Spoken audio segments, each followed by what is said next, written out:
G'day, g'day, and welcome back to Everlasting Summer. I've written down the places we have to go in case I need that information later. So, yeast from the infirmary, flour from the library, and sugar from the clubhouse. Got it.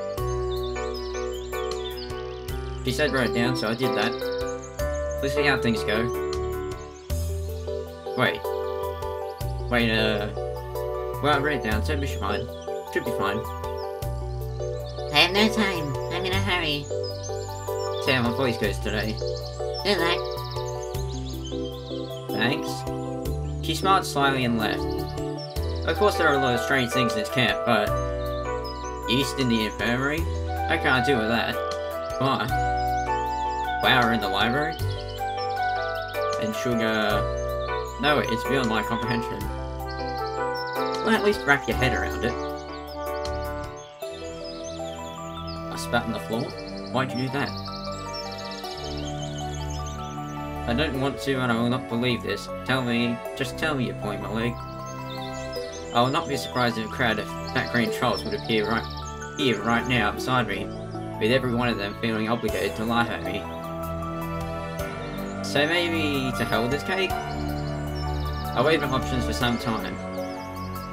No, if such a major plan to Olga Dmitrievna fell through, I'd be in for a world of hurt. And it would complicate both my life in this camp, and my search for answers, which I have stopped for quite a while.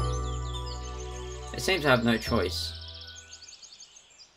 Okay, so where are we going? Infirmary, library, and clubhouse, so we got him there.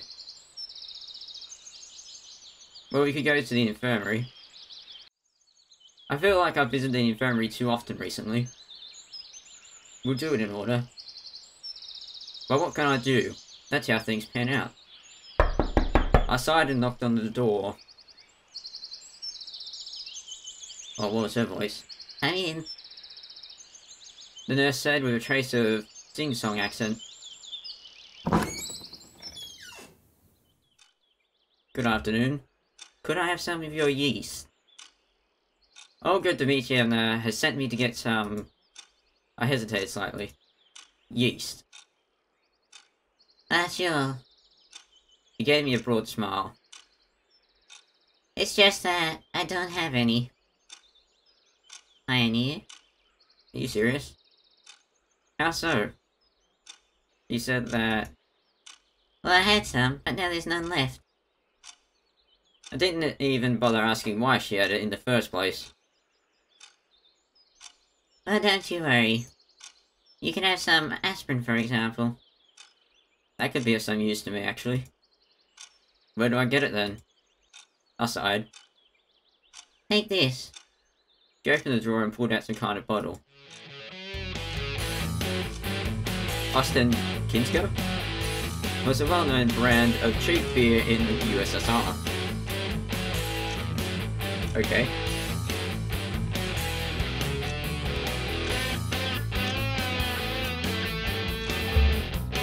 I took a closer look. Am I going to find any of these ingredients? It was... that word, Ostankino, beer. I don't know if that's how you pronounce it. What's the matter? Beer is also a fermented product. He gave me a deep gaze. Nobody will even notice. She had a point, but everything just looked so grotesque to me that I couldn't find anything to say. Well, maybe we get the yeast from the beer. Are you sure? Absolutely. Okay then. The bottle clearly wouldn't fit into the pocket of my shorts. Well, thanks. I mumbled shyly leaving the infirmary. Well, beer certainly could replace yeast. Even my limited knowledge of chemistry and biology was enough to accept this. But, generally walking around with this bottle in my hands looked like a silly idea to me, so I decided to bring it to Olga Dmitrievna's cabin and hide it there. I tried to read just now without anybody noticing the beer. I hid the bottle under my shirt. Let me guess, you get noticed. And everything would have been fine, but Slavia called out to me at the square. Actually, she sprang out from behind me, so suddenly that gave me a start. How's it going? What exactly? Your search for ingredients. Ah, so you know already. Yes, I do. Slav, you're smart, but is that his voice? It's going alright. I was trying not to give away my unrest. And what do you have there? Yeah. She pointed out the bottle sticking out from under my shirt. Ah, this. She got me. Ah, but you got me. Ah, it's nothing. I blushed with a silly giggle. It's time to go. I was almost running, leaving the square of the puzzled Slavia behind. It's great that she is one of those people who don't ask any unnecessary questions. But there are people in this camp who like nothing better than to poke their noses into other people's business. Passing the pioneer's cabin, I stumbled upon a Ulania. Or Uliana. What are you hiding there? She gave me one of her cheeky looks. I thought there was no point in denying it, and so I replied in a productive manner. None of your business. I'm a cipher officer bearing a message to the headquarters. That's certainly a big message. I was carrying the bottle at waist height, so I was slightly embarrassed. You want some help? I'll do a bit on my own. Bye-bye. I looked past her confidently and proceeded on my way. To my surprise, she didn't say anything, nor try to pursue me. There was nobody at Olga Dmitrievna's cabin, so I successfully managed to stuff the bottle under my bed. Once I got outside, I sighed with relief. Really, I couldn't believe that I would ever worry that much about a single bottle of beer.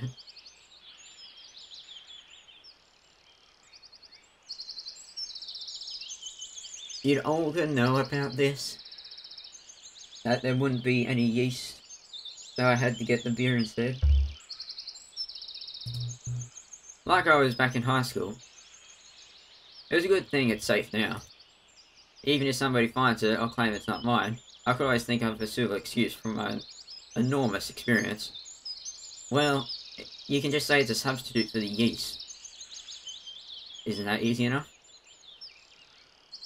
Now we go to the library, which is next on the list for flour. I wonder if they've got flour. If every other place on the cake ingredient list made at least some sense to me, then flour from the library made none. I thought hard about who would put it in the library and why, but couldn't find any sane explanation after all. Given Xenia's harsh nature, I'd better knock first. Knock knock. Open. Xenia peered at me closely from behind her glasses. What do you want? Some flour?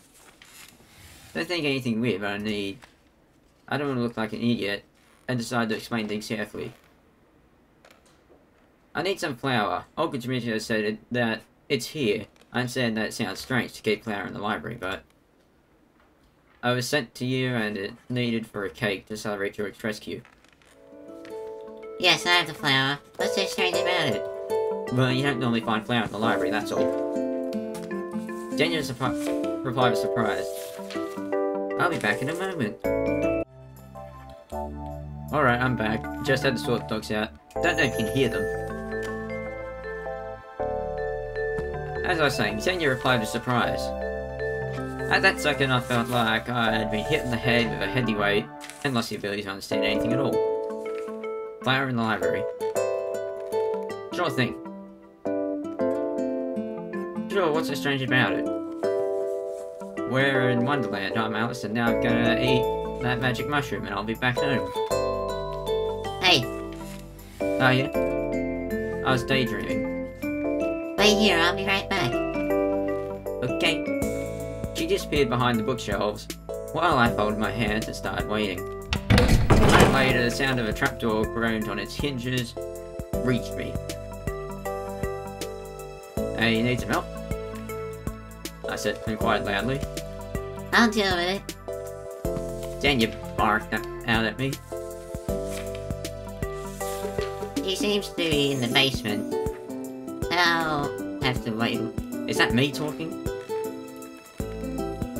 Okie dokie. A few minutes passed, but Xenia still hadn't returned. I was starting to get worried when the door was suddenly flung open and Eliza came into the library. She looked surprised to see me here. Yes, seeing me here. What are you doing here? Am I not allowed to be here? I said really to her. Eliza was clearly a bit overwhelmed. What do I care? She snorted and headed to Xenia's table. And why are you here then? Eliza measured me with her eye carefully and almost opened her mouth to say something, but then seemed to change her mind and turned away, hiding her hands behind her back. Returning a book? Better use her voice. I blurted the first thing off the top of my head. It's none of your business. Okay then.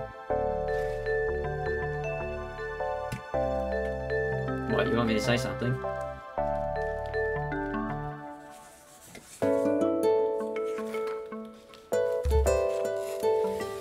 She replied with a hint of hesitation. And you proceed further. What book is it? Eliza was silent. Oh, come on, let me see it. I wonder what Miss High Voltage keep away read. Good choice of word. You're a real linguist. It's none of your business. Her voice was even less confident. Okay, I don't insist or anything. In fact, I was quite interested to find out what Eliza was reading. Moreover, I was quite amused to see the book in her hands. TV, movies, or computer, if one were available here, all these things seemed to be much more appropriate entertainment for a girl like her. But she had a book instead. Are you serious? Get decked. Don't be a twit. Stay on yard. Curiosity killed the cat. Anyway, it's Eliza, and that means it could quickly turn into a total mess. Plus, I still have ingredients to collect. Well, I'll come later. Okay, bye. Eliza left the library quickly without looking at me. Okay.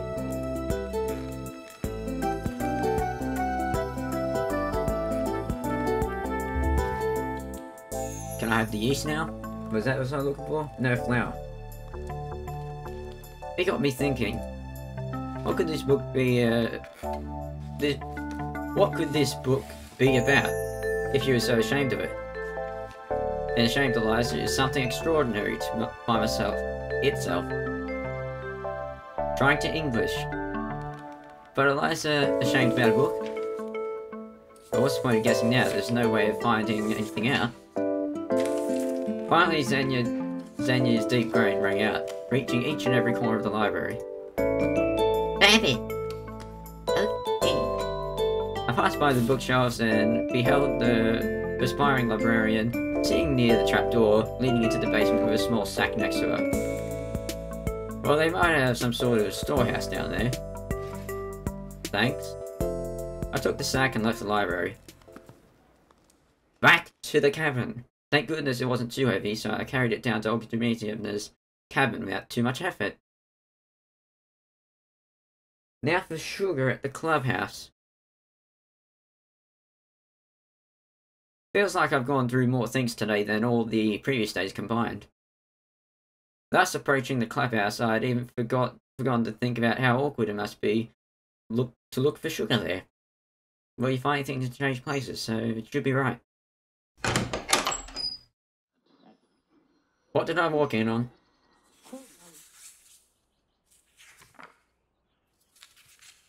No, seriously, what I walk in on?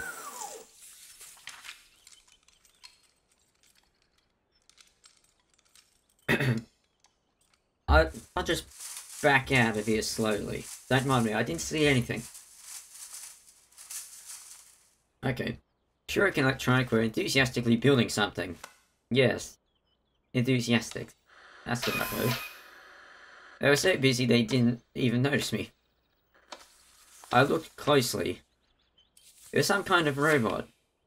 A bit advanced for the 1980s. Or at least the body of one. Moreover, the robot was female and had animal ears. Is that the character that's on the exit screen? I didn't want to make up theories about the purpose of such a device for luminaries of Camp Cybernetics. Even though the design looked practically workable, I had my doubts about this robot even being able to conquer Earth, or at least being able to do anything on its own. But they seemed to be enjoying the process more than the end result itself. And that was something we shared, even though I didn't want to admit it. Could I have some sugar, please? On the other hand, they weren't afraid of possible failure, criticism, or jokes.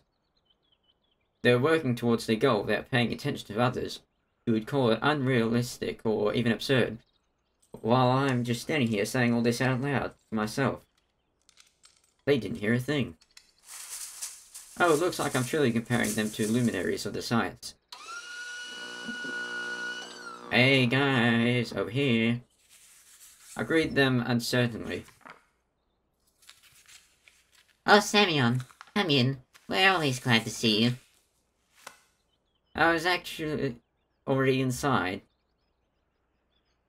Don't mind me. You know, sorry for what happened yesterday. I barely remember anything, but, well... Never mind, it's okay. What brings you to our humble world?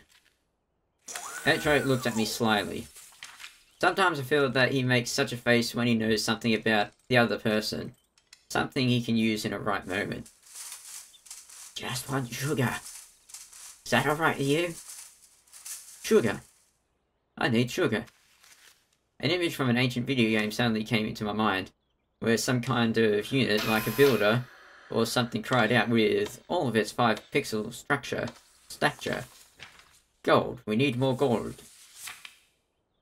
Oh, you got it. Said Electronic calmly. Why would you want it? I felt that I shouldn't explain to Shurick that they want to bake a cake for him. I shouldn't spoil the surprise. I don't know. Olga Dmitriyeva told me to get some. That's all you need to know. Okay, hang on. Electronic disappeared behind the door into the next room. And why do you have sugar here? Why not in the canteen? When the food truck came last time, it was the last thing to unload. And given that our building is the closest one to the entrance, they decided to leave it here to save time. And effort. That's reasonable, isn't it? The door opened, reeling Electronic hauling a huge bag behind him. At least I left this last. I really don't know what the size of the cake will be, but that was obviously too much sugar. Well, thanks, but I don't need it all.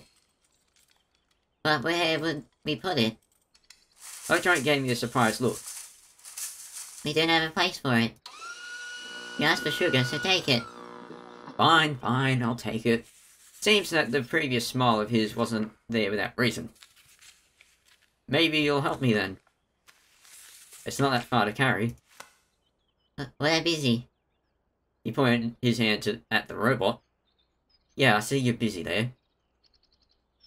I gazed at Shuri. He heard me after all. He hesitated and looked away in shame.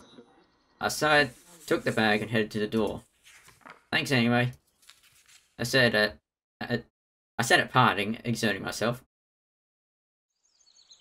But I didn't make it too far. Just after a mere 20 meters, I had to put the bag down to have a rest.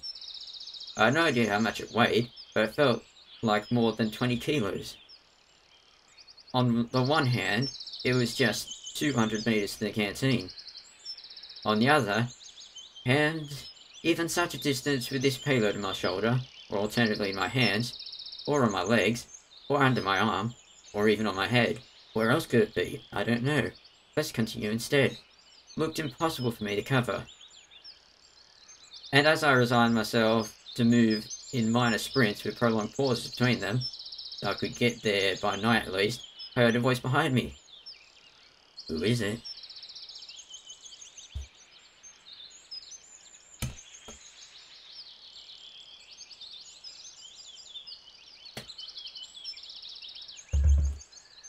Maybe, One moment.